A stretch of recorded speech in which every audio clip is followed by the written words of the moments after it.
Breaking news చూస్తున్నాం. వివాహ వేడుకకు హాజరై తిరిగి వస్తున్న సమయంలో డీసీఎం వ్యాన్ ట్రక్కు ఢీకొట్టింది. ఈ ఘోర రోడ్డు ప్రమాదంలో 14 మంది దుర్మరణం పాలయ్యారు. ఈ ఘటనలో 4 చిన్నారులు, 9 మంది మహిళలు ఉన్నారు. ఈ ఘటన ఛత్తీస్గఢ్ చోటు చేసుకుంది. అయితే రాయ్పూర్ బలోదా బజార్ రోడ్డులోని సారకవ్ సమీపంలో ఆదివారం రాత్రి జరిగింది. ఈ ప్రమాదంలో 4 చిన్నారులు, 9 మంది మహిళలు మృతి చెందారు. వివాహ వేడుకకు హాజరై తిరిగి చౌతియా నుంచి ఛత్తీ తిరిగి వస్తుండగా ఈ సంఘటన జరిగిందని రాయ్పూర్ ఎస్పీ లాల్ ఉమ్మద్ సింగ్ తెలిపారు. ఇక ఈ సంఘటనలో గాయపడిన వారిని వెంటనే రాయ్పూర్లోని డాక్టర్ బిఆర్ అంబేద్కర్ మెమోరియల్ ఆసుపత్రికి తరలించినట్లుగా చెప్పారు.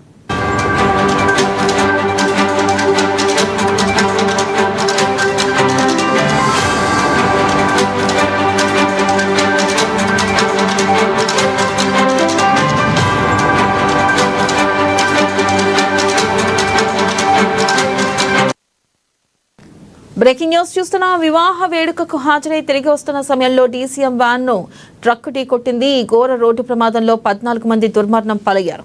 ఈ ఘటనలో 4 చిన్నారులు, 9 మంది మహిళలు ఉన్నారు. ఈ ఘటన ఛత్తీస్గఢ్లో చోటు చేసుకుంది. రాయ్పూర్ బలోదా బజార్ రోడ్లోని సారకవ్ సమీపంలో ఆదివారం రాత్రి జరిగింది. ఈ ప్రమాదంలో 4 చిన్నారులు, 9 మంది మహిళలు మృతి చెందారు. వివాహ వేడుకకు హాజరై తిరిగి చౌతియా నుంచి ఛత్తీ వస్తుండగా ఈ సంఘటన జరిగిందని రాయ్పూర్ ఎస్పీ లాల్ ఉమ్మద్ సింగ్ తెలిపారు.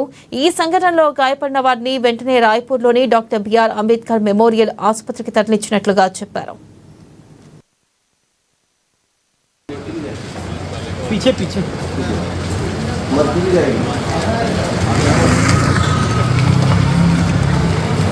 रात के 12 बजे के आसपास सूचना मिली थी। तत्काल पूरी प्रशासनिक टीम ने मौके पर भी और यहाँ पर हॉस्पिटल्स को अलर्ट करके किया था।